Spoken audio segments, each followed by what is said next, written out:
यः श्रीगरुड उवाच सपिण्डनाविधिं ब्रूहि सूतस्य च निर्णयं शय्यापदानां सामग्रीं तेषां च महिमां प्रभो। श्रीभगवानुवाच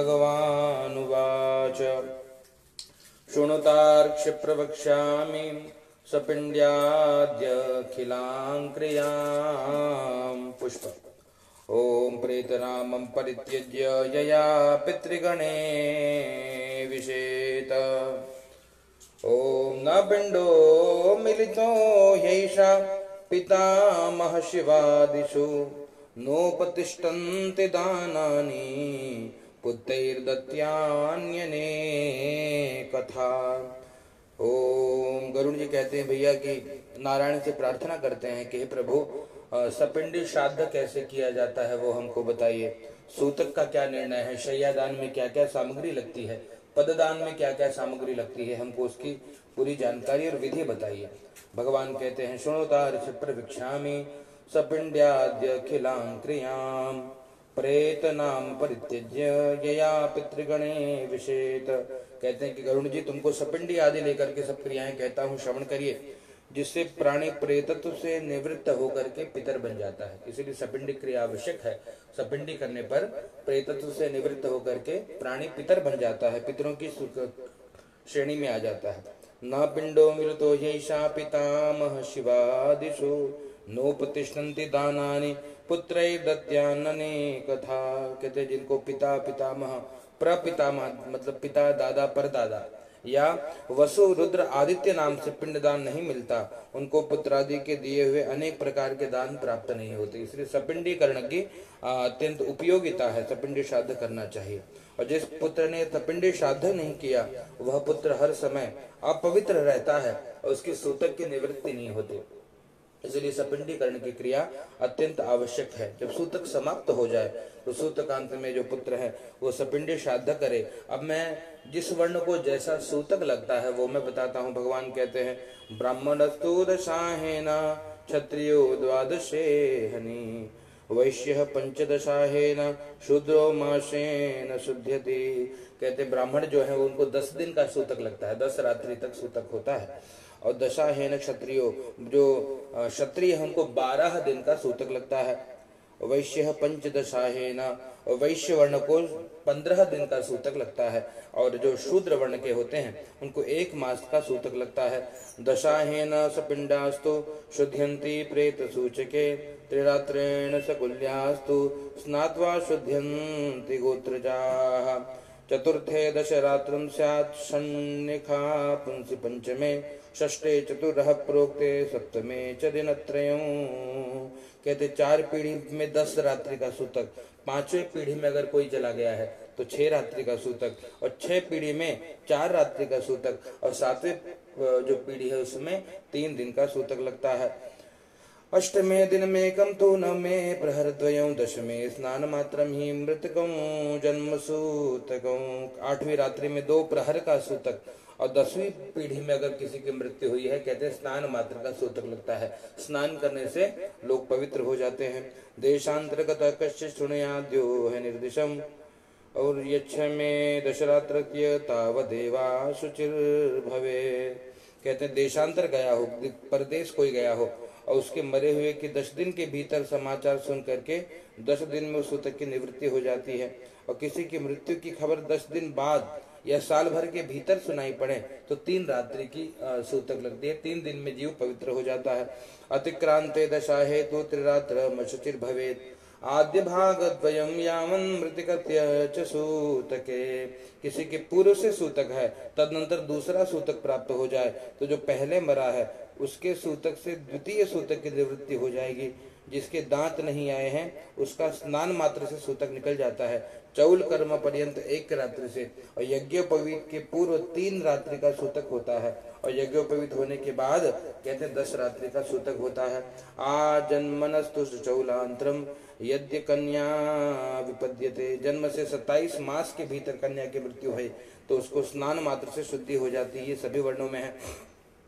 और जिस कन्या का वागदान नहीं हुआ है उस कन्या का 1 दिन का सूतक लगता है, और जब सगाई हो गई हो तो 3 रात्रि का सूतक लगता है। वाक् प्रदान षण्मासाभ्यंतरे यावत् गर्भस्रावो यदि भवे तथा मास समीस्तामाम दिवसे शुद्धिरेचते। यदि किसी स्त्री का 6 महीने के अंदर गर्भस्राव हो गया हो, उसके मास का परिगणन कर करके सूतक की निवृत्ति करे। और स्वजाति युक्त अशौच माताओं को लगता है। गर्भपात होने पर सद्यः शौच सपिंडों को लगता है। जनना शौच और मरना शौच में सब वर्णों को 10 दिन का सूतक है, ऐसा कलयुग में शास्त्रों का निर्णय है। और सूतक लगने पर करें क्या, तो भगवान बताते हैं आशीर्वादम देव पूजाम प्रत्युत्थानाभिवंदनम पर्यंके शयनम स्पर्शम न कुर्यान मृत सूचके। कहते हैं जब तक सूतक लगा है तब तक प्राणी को आशीर्वाद न लेना चाहिए न देना चाहिए, देवताओं की पूजा करनी चाहिए न करानी चाहिए। और कहते हैं प्रत्युत्थान अभिवादन, किसी का अभिवादन प्रणाम नहीं करना चाहिए, किसी को खटिया पर नहीं सोना चाहिए, किसी को स्पर्श न करें और इत्यादि कर्म न करें। संध्यादानम जपम होमम स्वाध्यायम पितृतर्पणम। कहते हैं जप न करें, संध्या न करें, दान इत्यादि कर्म सूतक में न करें, हवन घर में न करे, पितृ का तर्पण या ब्राह्मण भोजन आदि कर्म सूतक में नहीं करना चाहिए। जो लोग नित्य नैमित्तिक काम्य कर्मों को सूतक में करते हैं उनके सब किए हुए सभी कर्म का नाश हो जाता है। तो व्रतादि को करने वाले महामंत्र जापी को और श्रोताग्निहोष्टि ब्रह्मनिष्ठ यति राजा इन सबको सूतक नहीं लगता। जो हमेशा नित्य व्रत करते हैं तो व्रत करने वालों को सूतक नहीं लगता। और महामंत्र जो हरे राम राम राम हरे हरे, हरे कृष्ण कृष्ण कृष्ण हरे हरे, इस मंत्र का जप करे, वो महामंत्र जप करने वाले को भी कभी सूतक नहीं लगता। और श्रोता अग्निहोष्ट जो अग्निहोत्री है, जो नित्य अग्निहोत्र करता है, उनको भी सूतक नहीं लगता। राजा को कभी सूतक नहीं लगता, सन्यासी का कभी सूतक नहीं लगता। और कोई ब्रह्मनिष्ठ है जो नित्य ब्रह्म सेवा करे, उस व्यक्ति को भी सूतक नहीं लगता है। विवाहोत्सव यज्ञेषु ज्ञाते च मृत सूतके तस्य पूर्वकृतं चान्नं भोज्यम तन्मनुरब्बुरवीता। कहते हैं विवाह यज्ञ उत्सव इनके आरंभ होने पर जनना शौच या मरना शौच, जनना शौच मतलब जन्म होने पर जो सूतक है, और मरना शौच मतलब जो मृत्यु का सूतक है, अगर वो आ जाए तो अज्ञानावस्था में भोजन करने से दोष नहीं लगता। ये मनु का, अगर मान लीजिए कहीं विवाह में गए और किसी की मृत्यु कहीं हो गई अपने कुल परिवार में और हमने भोजन इत्यादि कर लिया, अगर जानते नहीं है तो दोष नहीं लगेगा। सूतके यस्तु गृहणानि तदा ज्ञानम दोष भाग। जो दाता सूतक को गुप्त रखकर और ब्राह्मण को दान, जो सूतक में है सोचता है कि गुप्त रख करके कुछ दान करता है ब्राह्मणों को, और जो ब्राह्मण सूतक है ऐसा जानकर भी दान ले लेता है, कहते हैं भैया ऐसे ये दोनों लोग प्रायश्चित को जाते हैं, इनको प्रायश्चित करना पड़ता है। इसलिए सूतक शुद्धि में पिता का सपिंडी श्राद्ध करें, इससे पिता गणों के साथ पितृलोक में चले जाते हैं। द्वादशाहे त्रिपक्षेश षण्मासे वत्सरे पिवा। कहते हैं सपिंडी श्राद्ध कब करना चाहिए भैया, 12वें दिन हो जाना चाहिए, है ना। तो सपिंडी श्राद्ध का 12वें दिन तक सपिंडी श्राद्ध कर लें। अगर न हो तो फिर तीसरे पक्ष में करें, अगर उस समय न हो तो 6 महीने में करें, और न हो तो फिर 1 वर्ष में सपिंडी श्राद्ध करना चाहिए। लेकिन कहते हैं जितना शीघ्रातिशीघ्र हो जाए उतना ही उत्तम है, क्योंकि हे गरुड़ जी शाखानुकूल से मैं कहता हूँ कि 12वें दिन चारों वर्णों के लोग सपिंडी श्राद्ध करें, क्योंकि कलयुग में धर्म का ह्रास, पुरुष की आयु की अल्पता होने से या शरीर के अस्थिरत्व होने से 12वें दिन सपिंडी श्राद्ध करें। क्योंकि कहते हैं यज्ञोपवीता व्रतो बंधो उत्सवादीनि व्रतोद्यापनानि च विवाहादि भवेन्नैव मृते च गृहमेधिनी। कहते यज्ञोपवीत उत्सवादि व्रतोद्यापन विवाह आदि ये शुभ कार्य गृह का मालिक अगर मृत्यु हो गया है उसकी तो नहीं कर सकते, इसलिए सपिंडी श्राद्ध करने के बाद ही ये व्रत विवाह इत्यादि कर्म घर में हो सकता है। इसलिए शीघ्रातिशीघ्र कर लेना चाहिए। जब तक पिंड मेलन नहीं होता तब तक सन्यासी उनके घर की भिक्षा नहीं लेते और नित्य और नैमित्तिक कर्म सब लुप्त हो जाते हैं। कर्मलोपात् प्रत्यवाये भवे तस्मा सपिंडनम निरग्निकः साग्निको वा द्वादशाहे समाचरेत्। कहते कर्म लोक से प्रत्यवाय लगता है, इसलिए साग्निक या निरग्निक 12वें दिन ही सपिंडी श्राद्ध कर देना चाहिए। समस्त तीर्थों में जो फल स्नान करने से प्राप्त होता है, यज्ञादि को करने से जो फल प्राप्त होता है, वह 12वें दिन सपिंडी श्राद्ध करने से प्राप्त हो जाता है। अतः स्नात्वा मृत स्नाने गोमयेनोपलेपिते। इसलिए पुत्र स्नान करके और मृत स्थान पर गोमय से लेपन करके शास्त्रोक्त विधि से सपिंडी श्राद्ध करें। पाद्यार्घ्या च मनीयाद्यैर्विश्वे देवांश पूजये को पितरे विक्रम दत्वा पुनरापस्पृशे।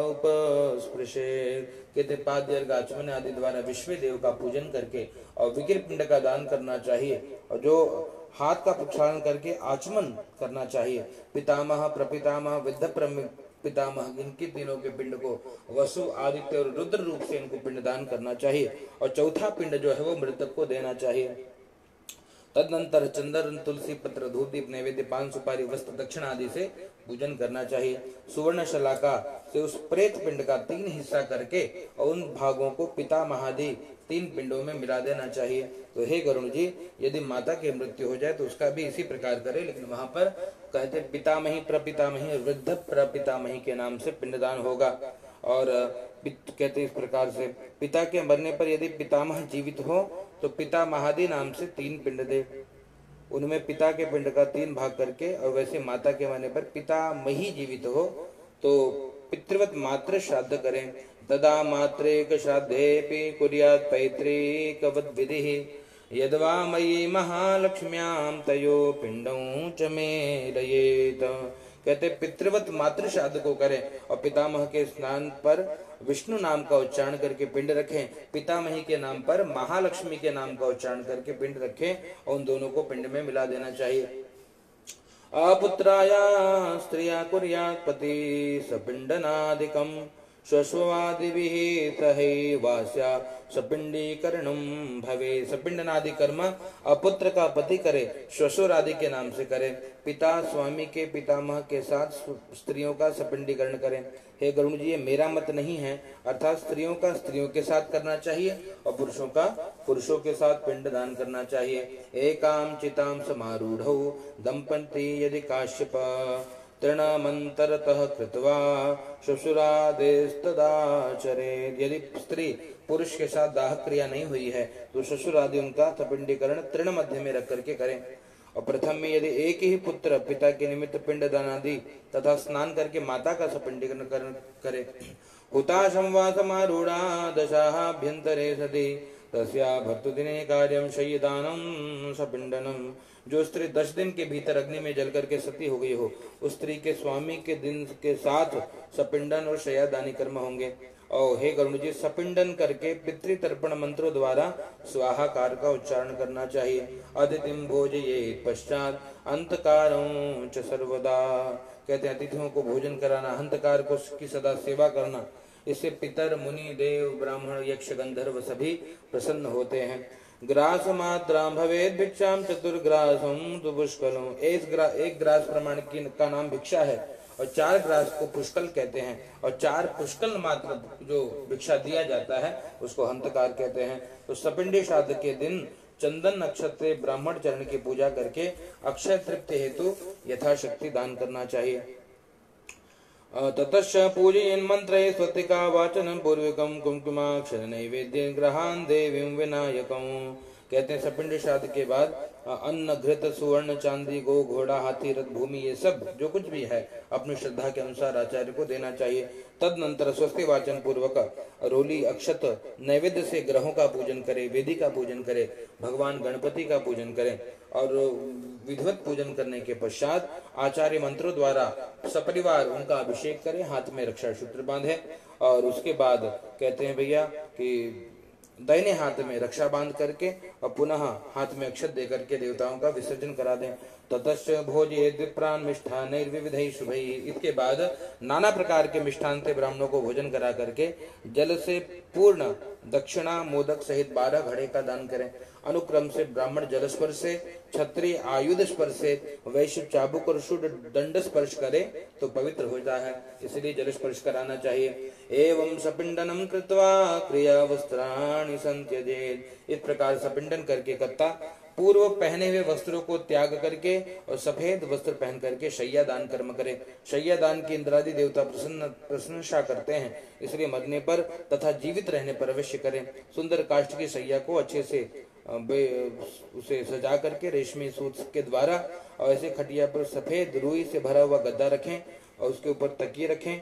उन पर सफेद वस्त्र ढका हुआ हो, उसके ऊपर सुगंधित पुष्प स्थापित हो, रेशमी के डोरे से बंधे हुए तथा आनंद को देने वाले से खटिया को तैयार करके और उसको भूमि पर विधिवत बिछा देवे।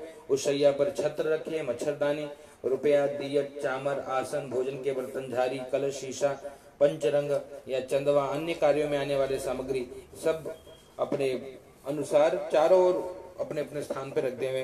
तस्याम संस्थापयेद हेमं हरिम लक्ष्मीम समन्वितम, शैया पर आभूषण, आयुध, वस्त्र, भगवान नारायण की मूर्ति स्थापित करें। तदनंतर सौभाग्यवती स्त्री के लिए कहते हैं शैया पर काजल, इंगुर, रोली इत्यादि जो श्रृंगार सामग्री है वो रखना चाहिए। ऐसी शैया को तैयार करके स्त्री सहित एक ब्राह्मण का गंध पुष्प आदि के साथ पूजन करके कान और अंगुली के आभूषण इत्यादि उनको प्रदान करें। पगड़ी आदि वस्त्र रख करके उस पर सुख शैया पर लक्ष्मी नारायण को आगे बिठावें।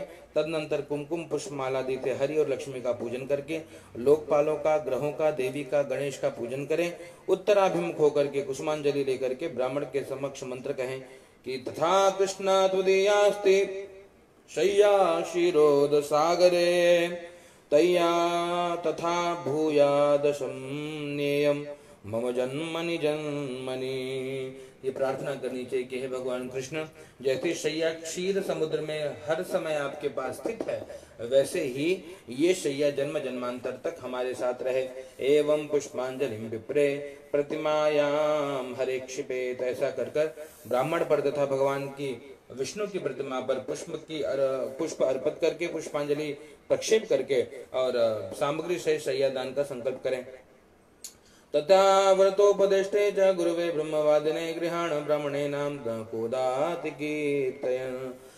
तो कहते हैं इस प्रकार से हे ब्राह्मण देवता, आप इस शैया दान को ग्रहण कीजिए। तब ब्राह्मण कोदाद इत्यादि मंत्रों को पढ़ करके उस शैया को ग्रहण करें। ऐसा कहकर नमस्कार प्रदक्षिणा करके और विसर्जन करें। समस्त सामग्री सहित अति रमणीय शैया का दान दे। यदि सामर्थ्य हो तो मकान दान करें। जीवन में अपने हाथ से शैया दान तथा वृक्षोत्सर्ग करने की रुचि हो तो पूरे दिन ही करे। वह शैया एक ब्राह्मण को दे, विभाग या क्रय न करे, नहीं तो दाता का पतन होता है। पात्रे प्रदाय शयनम वांछितम फलमाप्नुयात्, सुपात्र को शैया दान देने से इच्छित फल की प्राप्ति होती है। दान देने वाले के पिता इस लोक में और परलोक में निस्संदेह सुख की प्राप्ति करते हैं। पुरंदरे गृहे दिव्ये सूर्य पुत्रालये पिच उपतिष्ठेन संदेह शय्यादान प्रभावतः। कहते शय्यादान के प्रभाव से निस्संदेह स्वर्गादि लोक मिलता है। अप्सरा समुदाय से सेवित सुंदर विमान पर बैठ करके प्रलय पर्यंत दुख रहित होकर के स्वर्गलोक में वास करते हैं। तो सब तीर्थों में, पर्व दिन में, तिथियों में जो पुण्य होता है उससे भी अधिक पुण्य शय्यादान में प्राप्त होता है। छत्रोपाहन वस्त्राणि मुद्रिकाम चक मंडलो, इसलिए शय्यादान करने के बाद पददान करें। पददान का महात्म्य कहता हूँ। छत्र, जूता, वस्त्र, अंगूठी, कमंडल, आसन, पंचपात्र, दंड, ताम्रपात्र, कच्चा अन्न, पका हुआ अन्न, अर्घ्य, यज्ञोपवीत, इस प्रकार से यथाशक्ति 13 पद 13 ब्राह्मणों को दान करना चाहिए। इस पद दान से धार्मिक जन सदगति को प्राप्त करते हैं और यम मार्ग में जाने वाले प्राणियों के लिए पद दान सुख को देने वाला है। आतपस्तस्त्र वै रौद्रो दह्यते येन मानवा छत्रदानेन सुच्छाया जयते तस्य मूर्धनि। कहते यम मार्ग में प्राणियों को धूप लगने से कष्ट होता है, इसलिए छाता दान करना चाहिए। यम मार्ग में कांटे बहुत है, इसलिए पद उपाना या चप्पल इत्यादि दान करना चाहिए। हे गरुण जी, यम मार्ग में शीत उष्ण इत्यादि लगते हैं, इसलिए वस्त्र दान करना चाहिए। यम मार्ग में काले पीड़े बड़े भयानक यमदूत हैं, इसलिए अंगूठे का दान करना चाहिए। यम मार्ग में वायु और पीने को जल नहीं मिलता, इसलिए कमंडल में जल भर करके दान करना चाहिए। मरे हुए के निमित्त जो तांबे का जल पात्र दान करता है उसको 1000 प्रभा दान का फल प्राप्त होता है। आसन और भोजन सुंदर प्रकार से ब्राह्मणों को जो दान करता है वह यम मार्ग में आनंद से धीरे धीरे दिया हुआ पाथेय का भक्षण करता हुआ जाता, वो सब उनको प्राप्त होता है। एवं सपिंडन दिने दत्वाम दानम विधानतः बहून् संभोजयेत् विप्रान् यह श्वपाकदिकानपि। इस प्रकार से सपिंडन दिन में सविधि दान दे करके बहुत से ब्राह्मणों को, चांडालिकों को भोजन करावें और सपिंड श्राद्ध करके संवत्सरिक से पहले प्रतिमास में जल और जल से बड़े घट का दान करें। प्रेत के लिए जो कुछ भी किया जाए उससे उस प्रेत को अक्षय तृप्ति की प्राप्ति होती है। पौर्णिमास्यां मृतो यस्तु चतुर्थे दस्यूनिका चतुर्थ्यां तु मृतो यस्तु नवमी तस्योनिका। कहते भैया जो पूर्णिमा में मरे हैं उनका चतुर्थ दिन पाक्षिक श्राद्ध करें, और जो चतुर्थी में मरे उनका नवमी में करें। जिस महीने में 2 संक्रांति उसको क्षय मास कहते हैं, उस महीने का श्राद्ध अग्रिम मास में करें। एक मास में 2 महीना हो तो 30 दिन ही उसको जानना चाहिए। तिथ्यर्धे प्रथमे पूर्वे द्वितीयोर्धे तदुन्नरः। जो अधिक मास में मृत्यु जिसकी हो जाए और वार्षिक और मासिक श्राद्ध तिथि पूर्व आर्ध भाग में ही करना चाहिए। कृष्ण पक्ष के उत्तर भाग में मृत्यु हुई तो शुक्ल पक्ष में करें, किंतु जिस तिथि में मृत्यु हुई है कहते तिथि वही ग्रहण करना चाहिए। संवत्सर मध्ये तो यदि स्याद अधिमासका तदा त्रयोदशे मासे क्रिया प्रेतस्य वार्षिकी। कहते हैं अधिक मास में जिसकी मृत्यु हुई है उसका सपिंडी श्राद्ध 12वें दिन करना चाहिए, और उसी के प्रथम मासिक श्राद्ध करें। उसमें भी संवत्सर मध्य में अधिक मास प्राप्त हो जाए तो 13वें मास में प्रेत की मासिक क्रिया होगी। कुर्या संवत्सरादूर्ध्वे श्राद्धे पिंडत्रयम् सदा एकोद्दिष्टं न कर्तव्यं तेन स्यात् पितृघातकः। असंक्रांति में पिंड रहित, संक्रांति में पिंडदान, इस प्रकार प्रतिवर्ष मासद्वय में श्राद्ध होगा। इस प्रकार से संवत्सर पूर्ण हो जाने पर वार्षिक श्राद्ध करें, और उसमें भी कहते हैं अधिक मास या कि विशेषकर ब्राह्मण इत्यादि को भोजन कराना चाहिए। कुर्या संवत्सरादूर्ध्वं श्राद्धे पिंडत्रयम् सदा। संवत्सर के बाद श्राद्ध में 3 पिंड श्राद्ध करें, परंतु एकोद्दिष्ट न करें, इसे पितृघातक दोष लगता है। कहते भैया जब वर्ष पूर्ण हो जाए तो त्रिपिंडी श्राद्ध इत्यादि कर्म किया जा सकता है। तीर्थ श्राद्धम गया श्राद्धम गजच्छायां च पैतृकम मदब्ध मध्ये च कुर्वीत ग्रहणे च युगादिषु। तीर्थ श्राद्ध, गया श्राद्ध, गजच्छाया, युगादि तथा ग्रहण में वर्ष मध्य में पैतृक कृत्य न करे। इसलिए हे गरुण जी, जो पुत्र गया श्राद्ध करे वह संवत्सर बाद पितरों का श्राद्ध करने के बाद ही गया श्राद्ध करे। गया श्राद्धा प्रमुच्यन्ते पितरो भवसागरा गदाधरानुग्रहेण ते यान्ति परमां गतिम। गया श्राद्ध करने मात्र से भव सागर से पितर गदाधर भगवान के अनुग्रह से उत्तम गति को प्राप्त करते हैं। तुलसी मंजरी भी पूजे विष्णु पादुकाम तस्या लवाल तीर्थेषु पिंडान दद्याद् यथा क्रमम्। उस गया में तुलसी मंजरी से विष्णु पादुका का पूजन करके गया तीर्थ से यथा क्रम में पिंडदान दे। जो गया मस्तक पर शमी पत्र प्रमाण से पिंडदान करता है उसके 7 पीढ़ी और 101 कुल का उद्धार हो जाता है। जो गया में जाकर के श्राद्ध करे उसका जन्म सफल है, इससे पितर तृप्त होते हैं, प्रसन्न होते हैं। इसलिए हे गरुण जी, इस पर कथा सुनते हैं। कलाप नगर और उपवन में पितरों ने मनुपुत्र इक्ष्वाकु राजा की गाथा कही थी। तो हे राजन, तुम्हारे वंश में सम्मार्ग से चलने वाले होंगे। गया में जाकर बड़ी श्रद्धा से हम पितरों को पिंडदान देंगे। इसलिए हे गरुण जी, इस प्रकार जो क्रिया करेगा वो जीवन मुक्त होगा, जिस प्रकार भरद्वाज जी के पुत्र हुए थे। भरद्वाजात्मना सप्त भुक्त्वा जन्म परंपरा कृतवापि गोवधम ताच मुक्ता मित्रे वृषादता। भरद्वाज जी ने 7 आत्मजोग ने गौ हत्या करने से जन्म परंपरा पाप भोग पितृभक्त से मुक्त हो गए थे। 7 पूर्ण दशार्ण देश में व्याध कालंजन पर्वत पर मृग बने थे, शरद्वीप में चक्रवाक पक्षी बने थे और मान सरोवर में वो हंस बने थे। कहते फिर कुरुक्षेत्र में वेद पाठी ब्राह्मण बने। सब पितरों की श्रद्धा से श्राद्ध करने से वो जीवन मुक्त हो गए थे। इसलिए जीव पितरों में भक्ति रखे, क्योंकि इहलोक और परलोक में पितृ भक्ति करने से सुख प्राप्त होता है। इसलिए हे गरुण जी, और तो देखा एता तस्मा सर्व प्रयत्नेन पितृभक्तो भवे नरः। तो हे गरुण जी, और देहि का आख्यान मैंने सब तुमसे कहा। यह पुत्र की इच्छा परिपूर्ण करने वाला है, पिता को मुक्ति देने वाला है। निर्धन मनुष्य भी कथा को सुन करके पापों से मुक्त हो जाता है तथा दान देने का फल मिलता है। तो जो कोई मेरे कथनानुसार श्राद्ध दान आदि करेगा, गरुड़ पुराण को सुनेगा, उससे जो फल होगा अब मैं उसको कहता हूँ, श्रवण करिए। पिता ददाति सत्पुत्रान् गोधनानि पितामह। कहते गरुड़ पुराण को सुनने से क्या मिलेगा? कहते पिता ददाति सत्पुत्रान्, पिता के आशीर्वाद से पुत्र अच्छे होंगे, सत्पुत्र की प्राप्ति होगी। और गोधनानि पितामह, पितामह प्रसन्न होकर के गोधन इत्यादि प्रदान करते हैं। धनदाता भवेत्सोऽपि यस्तु तस्य प्रपितामह, प्रपितामह प्रसन्न होकर बहुत प्रकार की धन संपत्ति प्रदान करते हैं। दद्यात् विपुलमन्नाद्यं वृद्धस्तु प्रपितामह। वृद्ध प्रपितामह प्रसन्न होकर के अनेक प्रकार से अन्न इत्यादि अपने सबको प्रदान करते हैं। सब पितर श्राद्ध द्वारा तृप्त होकर के और पुत्र के इच्छित कार्य को सिद्ध करके धर्म मार्ग से धर्म मंदिर को जाते हैं और वहां पर धर्मराज की सभा में परम आदर से स्थित होते हैं। सूर्य जी कहते हैं कि भैया भगवान विष्णु ने और तो दैहिक संबंधी दानादि विधि का महात्म्य इस प्रकार बताया, जिसको सुन करके गरुण जी बहुत प्रसन्न हुए। जय जय श्री गरुण पुराणे सारोद्धारे सपिंडनादि सर्व कर्म निरूपण नाम त्रयोदशः। श्री नारायणार्पणमस्तु। श्रीमन्नारायण नारायण नारायण श्रीमन्नारायण नारायण नारायण लक्ष्मी नारायण नारायण नारायण बद्री नारायण नारायण नारायण सत्य नारायण नारायण नारायण सत्य नारायण नारायण नारायण श्री हरि नारायण नारायण नारायण श्री हरि नारायण नारायण नारायण सत्य नारायण नारायण नारायण सत्य नारायण नारायण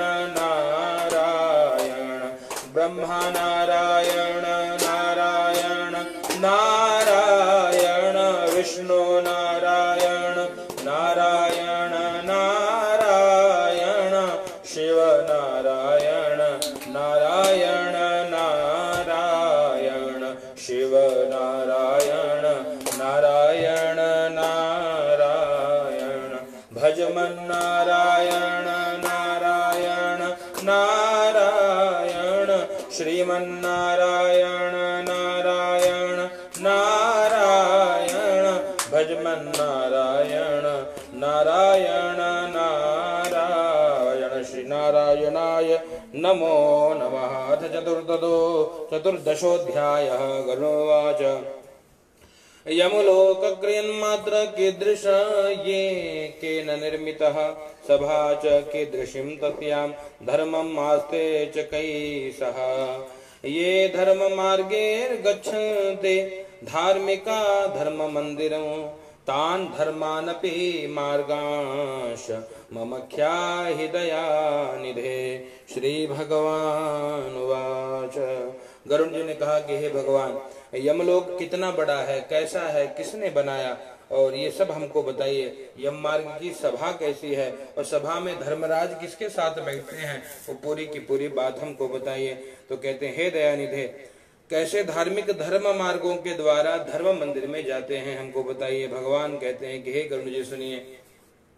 शृणुतार्चम प्रवक्ष्यामि यद्गम्यं नारदादिभिः तद्धर्म नगरम दिव्यम महापुण्यैरवाप्यते। कहते हैं गरुड़ जी सुनिए, धर्म नगर में नारद आदि ऋषियों के जाने योग्य बड़े पुण्य मार्ग हैं, वो मैं तुमसे बताता हूँ। दक्षिण और नैऋत्य कोण के मध्य से यमराजपुर है, वह हीरा आदि मणियों के द्वारा निर्मित है, देव दानवों के द्वारा अभेद्य है। वह नगर चतुष्कोण है, 4 कोने वाला है, उसमें 4 दरवाजे हैं, ऊंचे प्रकार से वेष्टित है, 400 कोस लंबा और 400 कोस चौड़ा वो धर्म मार्ग है, धर्म मंदिर है। तस्मिन् पुरेस्मिन् सुभगम चित्रगुप्तस्य मंजरिं पंचमे से संख्याकैर्योजनैर्विस्तृतायतम्। कहते उस पुर में चित्रगुप्त का बहुत सुंदर मंदिर है, जो 25 योजन लंबा चौड़ा है, 250 योजन ऊंचा है, उस बहुत सुंदर है और लौह प्रकार से वेष्टित है, जिसमें छोटी छोटी बहुत गलियां हैं, ध्वजा पताका से परिपूर्ण है, चारों तरफ उसमें विमान है, गीत वादित्र से शब्दायमान है, सुंदर देव शिल्पियों द्वारा चित्रों से रचित है, उद्यान उपवनादि द्वारा रमणीय है। वहां अनेक प्रकार से पक्षीगण शब्द कर रहे हैं, जिसके चारों ओर गंधर्व अप्सराएं गान कर रही है, ऐसा वह चित्रगुप्त का भवन है। उद्यानोपवनैरम्यं नानाविहगपूजितं गन्धैर्वैरप्राभिश्च समन्तात् परिवारितं। कहते हैं भैया उद्यान उपवन द्वारा वह रमणीय है, अनेक उपवन वहां पर है, बहुत सुंदर सुंदर पक्षी वहां पर कहते हैं शब्द गण कर रहे हैं, शब्द कर रहे हैं, और उस प्रकार से तत्सभायाम चित्रगुप्तम श्वासने परमाद्भुतम, कहा चारों तरफ गंधर्व हैं, अप्सराएं गान कर रही हैं, ऐसा वह चित्रगुप्त का भवन है। उस सभा में परमाद्भुत अपने आसन पर चित्रगुप्त बैठे हुए और सभी प्राणियों की ठीक ठीक गणना करते हैं, उनके आयुओं की गणना करते हैं, जीवन में अच्छे बुरे कर्म के हिसाब से और बिना किसी मोह के, किसी ममता को रख करके, और जिसने जैसा जो शुभ या अशुभ कर्म किया है वह चित्रगुप्त के शासन में उनको भोगना पड़ता है। चित्रगुप्त के गृह से पूर्व दिशा की ओर कहते हैं ज्वर का महागृह है। दक्षिणश्याम शूलस्य लूटा विस्फोटक तथा पश्चिमे काल भाषप्याजीर्णत्यारुचे तथा, दक्षिण दिशा में शूल रोग, मकड़ी रोग, विस्फोटक आदि रोग हैं। पश्चिम दिशा में कालपास, अजीर्ण और अरुचि का गृह है। उत्तर दिशा में राज रोग, पांडु रोग गृह। ईशान कोण में शिर के रोग हैं, अग्नि कोण में मूर्छा रोग है, नैऋत्य कोण में अतिसार रोग हैं और वायु कोण में शीत ज्वर है, दाहक ज्वर है। इस प्रकार से अनेक बीमारियों के द्वारा वो वेष्टित है। चित्रगुप्त सब प्राणियों का शुभ अशुभ कर्म लिखते हैं और चित्रगुप्त के गृह से 20 योजन आगे धर्मराज का मंदिर है। वह दिव्य है, रत्नमय है, सूर्य कांति के द्वारा कांतित है, जो 200 योजन लंबा चौड़ा है और 50 योजन ऊंचा है। वैदुर्य मणि से रचित 1000 स्तंभ सुवर्ण से अलंकृत हर्म्य और प्रासाद गृह से युक्त है। कहते हैं घृतों स्तंभ सहस्रेश वैदुर्य मणिमंडितम, कहते वैदुर्य मणि से रचित इस प्रकार से वह प्रासाद है। शरद ऋतु के अभ्र जैसी शोभा तथा सुवर्ण कलश द्वारा सुमनोहर चित्र स्फटिक मणि से सीढ़ियां ही मणि से सुशोभित एवं लाल वर्ण की है। मुक्ता ज्वाल गवाक्षम च पताका ध्वज भूषितम, कहते मोतियों की जालियों से जड़ित खिड़कियां हैं। ध्वजा पताका से विभूषित घटाओं में नाना शब्दायमान सुवर्ण तोरण के अलंकृत है। अनेकानेक प्रकार से आश्चर्यजनक सुवर्ण है, वहां पर हजारों दरवाजे हैं। वृक्ष लता से सुशोभित है। इस प्रकार से अनेक तरह के भूषण आदि से विभूषित विश्वकर्मा जी ने आत्मयोग के प्रभाव से उसकी रचना करी थी। तस्मिन् अस्ति सभा दिव्या शत योजन मायता, इस मंदिर में एक सभा है जो 200 योजन लंबा, सूर्य के तुल्य प्रकाशमान और अत्यंत आनंद देने वाली है। अति शीत, कहते हैं वो इतनी दिव्य व्यवस्था है ना, बहुत गर्मी है ना बहुत ठंडी है, परंतु अत्यंत मन को हर्षित करने वाली, जिस सभा में शोक जरा क्षुधा तृषा अप्रिय आदि नहीं है। उस सभा में देवता मनुष्य के रस सहित भक्ष्य सब प्रकार से परिपूर्ण है। मधुर शीतल जल, उष्ण जल आदि पुण्य वाले शब्द आदि भी वहां पर हैं। उस सभा में और कामनाओं से परिपूर्ण करने वाले वृक्षादि हैं। हे गरुण जी, वह किसी को भी व्यथा नहीं होती, सभी के इच्छानुकूल सम है, जिसको बहुत समय तक तपस्या करके तब विश्वकर्मा जी ने इस नगर को बनाया है। तामुग्र तपसो यान्ति सुव्रता सत्यवादिनः शांता सत्यासिनः सिद्धा पूता पूतेन कर्मणा। उस उग्र तपस्वी सुव्रती सत्यव्रती शांत स्वरूपी सन्यासी सिद्ध पवित्र कर्म करने वाले ऐसे जीव वहां पर आते हैं। सब प्राणीगण प्रकाशमान देह युक्त हैं। वस्त्र अलंकार सहित स्वकर्म पुण्य से अपने अपने पुण्य के द्वारा वो सब वहां पर आते हैं।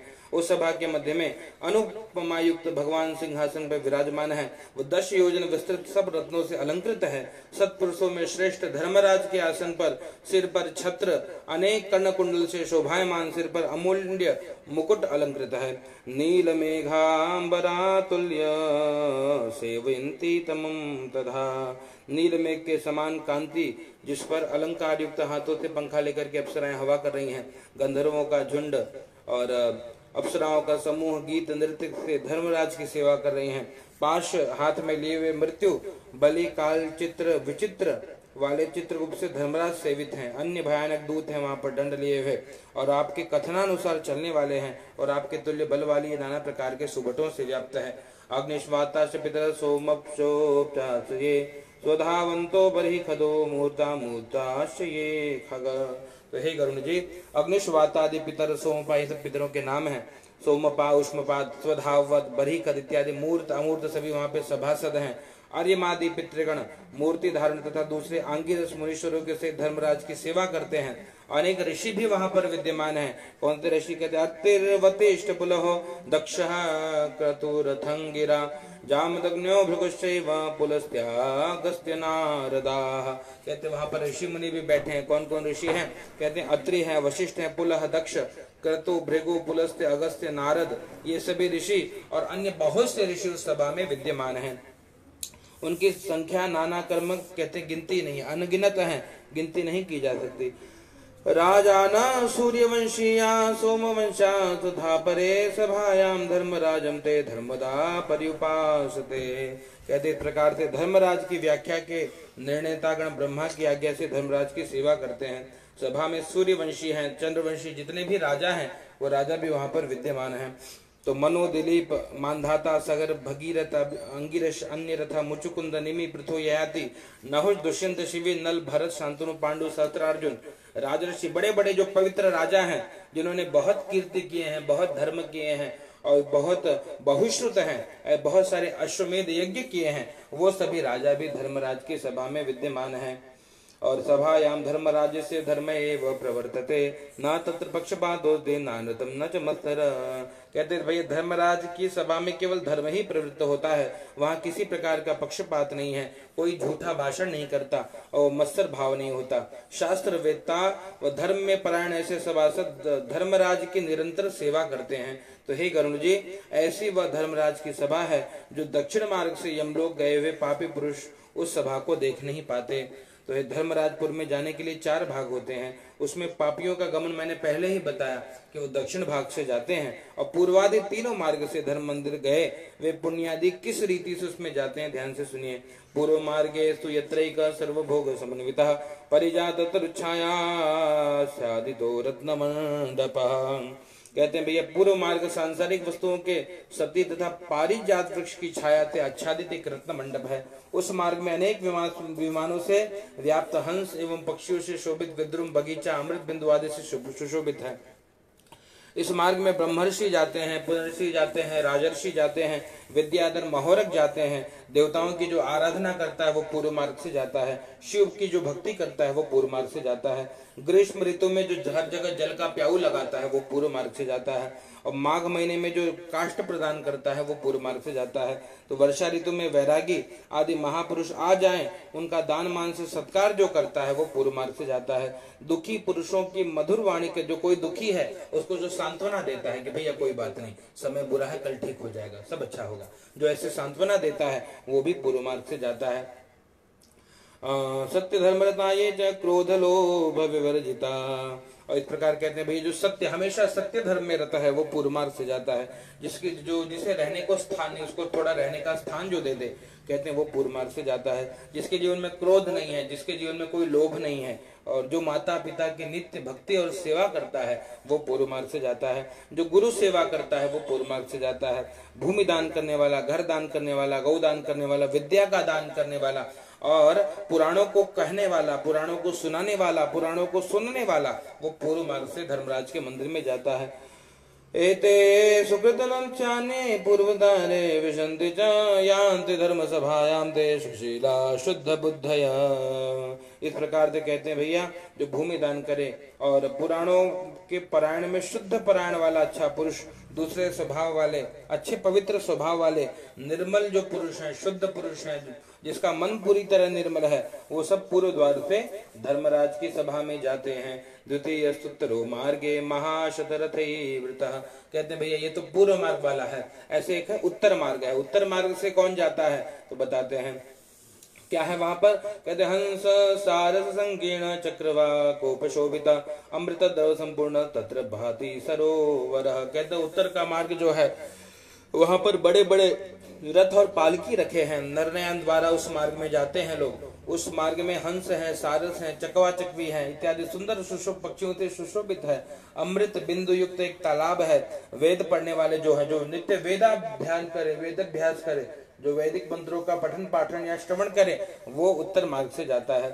अभ्यागत की अतिथियों की पूजा करने वाला, दुर्गा या भगवान सूर्य को जल देने वाला या सूर्य की उपासना करने वाला, पर्व में तीर्थ, जो कोई पर्व आए तो तीर्थों में स्नान करने वाला, वेद पढ़ने वाले, जो धर्म युद्ध करके संग्राम में मरे, जो देश की रक्षा के लिए जो अपने प्राणों की आहुति प्रदान करे, वो सब उत्तर मार्ग से जाते हैं।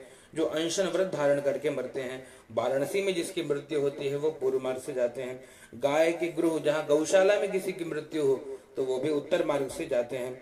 और जो तीर्थ में जल में गिर करके मर जाते हैं, जो तीर्थ में मरने वाले भी उत्तर मार्ग से जाते हैं। ब्राह्मणार्थे स्वामिका ये तीर्थ जितेतु ये मृता देव विद्वंसे योगाभ्यासेन ये मृत। जो ब्राह्मणों के लिए अपने प्राणों की आहुति दे वो भी उत्तर मार्ग से जाता है। जो अपने स्वामी के लिए प्राणों की आहुति दे दे वो भी उत्तर मार्ग से जाता है।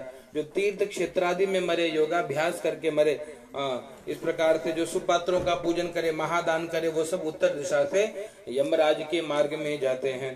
सत्पात्र पूजिका नित्यम महादान नराशते प्रविशत्तुत्तरे द्वारे यान्ति धर्म सभाम चये।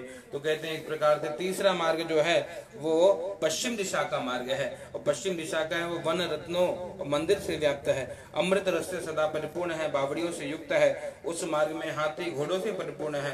हाथी जो है वो ऐरावत वंश के हाथी हैं, और जो घोड़े हैं वो उच्च श्रवा वंश से उत्पन्न है। इस मार्ग में कौन जाता है? कहते तेना आत्मपरायन्ति सत्शास्त्र परिचिन्तका अनन्य विष्णु भक्ताश गायत्री मंत्र जाप का परहिंसा परद्रव्य परवाद परामुखा स्वदार निरता संत साग्निका वेद पाठ का। कहते कौन जानते हैं भैया? जो आत्मा का विचार, जो आत्मज्ञानी महापुरुष है वो पश्चिम द्वार से जाते हैं। जो शास्त्रों का चिंतन करने वाले हैं, भगवान नारायण के जो अनन्य भक्त हैं, जो नित्य गायत्री मंत्र का जप करते हैं, जो परहिंसा परद्रव्य पर निंदा इनको कभी नहीं करते, जो किसी की निंदा न करे, जो दूसरों का द्रव्य न चुराए, जो कभी किसी पे हिंसा न करे, वो पश्चिम द्वार से यमराज के मार्ग में जाते हैं। ब्रह्मचर्य व्रतधरा वानप्रस्थादपस्विना श्रीपाद संन्यासपरा समलोष्टाश्मकाञ्चनाः ज्ञान वैराग्य संपन्ना दुर्भूतैरता शिव विष्णु व्रतकराः कर्म ब्रह्म दर्पदा रणत्रेभिर्मुक्ता पंचयज्ञरता सदा पितॄणां श्राद्धदातारः काले संध्यामुपासकाः। कहते इस प्रकार से जो अपनी ही स्त्री में आसक्त रहते हैं, जो अग्निहोत्र का पालन करें, जो वेद पाठी हैं, ब्रह्मचारी हैं, वानप्रस्थी हैं, तपस्वी हैं, मोह से जो दूर हैं, और पाषाण कांचन जिनके समान ऐसे सन्यासी हैं, जो ज्ञान वैराग्य से संपन्न है, जो सब प्राणियों का हित करते हैं, भगवान शिव के विष्णु के भक्त हैं, कर्म को ब्रह्म को जो दिन भर का कर्म है सभी ब्रह्म समर्पित करें, भगवान को समर्पित करने वाले हैं, तीनों ऋणों से जो विनिर्मुक्त हैं, पंच यज्ञ में रहते हैं, पितरों का श्राद्ध करने वाले हैं, और समय पर संध्या के उपासक, नीच संगति से रहित तथा सत्संगति करने वाले ऐसे पुरुष अप्सरा गणों के सहित विमान में बैठ करके अमृत पान करते हुए धर्मराज के मंदिर में जाते हैं। वे सभी पश्चिम द्वार से प्रवेश करके सभा के अंदर जाते हैं।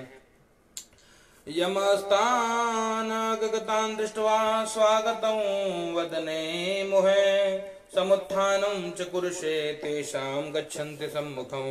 धर्मराज जब ये तीन द्वार से लोग आते हैं, उत्तर से, पश्चिम से या पूर्व से, तो उठ करके उनका स्वागत करते हैं, उनका आदर करते हैं। शंख चक्र गदा खड्ग सहित चतुर्भुज पुण्य कर्म में संलग्न मित्रवत उनका आचरण करते हैं, उनको सिंहासन देते हैं, उनको नमस्कार करते हैं। जो और भी योग्य महापुरुष है उनको पाद्य चंदन आदि से उनका पूजन करते हैं धर्मराज। और इसलिए हे सभी गण, ज्ञानी गणों को नमस्कार करें जो इस मंडल को भेद करके अब ब्रह्मलोक को जाएंगे। कहते हैं वहां पर आने के बाद वो सभी जो सत्पुरुष हैं वो ब्रह्मलोक को जाते हैं। नमस्कुर्वन्तु भो सभ्या ज्ञानिनां परमादरात्। इनका आदर करिए और इनका दर्शन करने मात्र से कहते हैं जीवन में कल्याण हो जाता है। मानुषम दुर्लभम प्राप्त्यम नित्यम यस्तु न साधयेत। कहते हैं बुद्धिमानों में श्रेष्ठ नरक भीरु आप लोगों ने सुख को देने वाला पुण्यों से देवत्व। कहते हैं भैया मनुष्य शरीर आपको भी मिला था, लेकिन आपने इतने श्रेष्ठ कर्म किए हैं कि अब आपको देवत्व मिल गया है कि आप देवताओं के समान आकर के यहाँ पर विराजमान हो रहे हैं। और कहते हैं भैया जो मनुष्य शरीर प्राप्त करने के बाद भी साधन न करे, श्रेष्ठ कर्म न करे, भजन न करे, जीवन में शस्त्रास्त्रों का चिंतन न करे, वेद मंत्र न पढ़े, गायत्री न जपे, ब्रह्मा विष्णु महेश शिव की सेवा न करे, इत्यादि जो पुण्य व्रत है विव्रत इत्यादि न करें, कहते हैं भैया ऐसे लोगों का जीवन ही व्यर्थ है। अस्थिरेण शरीरेण यो स्थिरैष्य धनादिभिः। और वह जो अस्थिर शरीर से धनाद केवल धर्म संग्रह करे, कहते भैया वही बुद्धिमान है। और केवल जो धन संग्रह के द्वारा ही प्रयासरत रहता है और धर्म नहीं करता, तो ऐसे लोगों को दक्षिण द्वार से जाना पड़ता है। तस्मा सर्व प्रयत्नेन कर्तव्यो धर्म संग्रह। इसलिए क्या करना क्या चाहिए? तन मन धन से धर्म कमाइए, क्योंकि वो साथ में जाएगा। उसके द्वारा व्यक्ति को यम धर्म मंदिर जब जाना होगा तो कहते हैं पूर्व पश्चिम या उत्तर मार्ग से वो जीवात्मा प्रवेश करेगा। तो ऐसे धर्म वचन को सुन करके पुण्यवान पुरुष धर्मराज तथा सभा को नमस्कार करके देवताओं से पूजित मुनीश्वर आदि से स्तुतिमान होकर के विमान में बैठ करके उच्चतम पद को जाते हैं। तो कोई परम आदर से धर्मराज की सभा में स्थिर रहते हैं, वहां कल्प पर्यंत निवास करके देवता आदि के भोग और भोग शेष जो पुण्य के द्वारा मनुष्य जन्म प्राप्त करते हैं तो वो महाधनी होते हैं और सर्वज्ञ, सब जानने वाले होते हैं, सब शास्त्रों को जानने वाले होते हैं, और उसके बाद भी फिर वो परम गति को ही प्राप्त करते हैं। इसलिए हे करुण जे तत्ते कथितम सर्वम त्वया पृष्ठम यमालयं इदं शृण्वन्नरो भक्त्या धर्मराज सभां व्रजेत। जय जय श्री गरुड़ पुराणे सारोद्धारे धर्मराज निरूपणो नाम चतुर्दशोऽध्याय। कहते गरुड़ जी, जो जो प्रश्न आपने हमसे किया वो सब हमने आपको बताया। यदि इसका कोई भक्तिमान पुरुष यदि इसको सुनता है तो धर्मराज की सभा में जाता है। ओम जय जय श्री गरुड़ पुराणे सारोद्धारे धर्मराज नगर निरूपण नाम चतुर्दशोऽध्याय। अनंत कोटि नमस्कारान् समर्पयामि, नमस्करोमि। कृष्ण त्वदीय पद पंकज पंजरान्ते अद्यैव मे विशतु मानस राजहंसः। प्राण प्रयाण समये कफवात पित्ते कंठावरोधन विदौ स्मरणं कुतास्ते। जय जय राधा रमण हरि बोल, जय जय राधा रमण हरि बोल, जय जय राधा रमण हरि बोल, जय जय राधा रमण हरि बोल। हरि बोल हरि बोल हरि बोल, हरि बोल हरि बोल हरि बोल, हरि बोल हरि बोल हरि बोल, हरि बोल हरि बोल हरि बोल। जय जय राधा रमण हरि बोल, जय जय राधा रमण हरि बोल। ओ जय जय राधा रमण हरि बोल, जय जय राधा रमण हरि बोल। ओ जय जय राधा रमण हरि बोल, जय जय राधा रमण हरि बोल। हरि बोल हरि बोल हरि बोल, हरि बोल हरि बोल हरि बोल, हरि बोल हरि बोल हरि बोल, हरि बोल हरि बोल हरि बोल। जय जय राधा रमण हरि बोल, जय जय राधा रमण हरि बोल। कृष्ण कन्हैया लाल की जय। अनेन कृतेन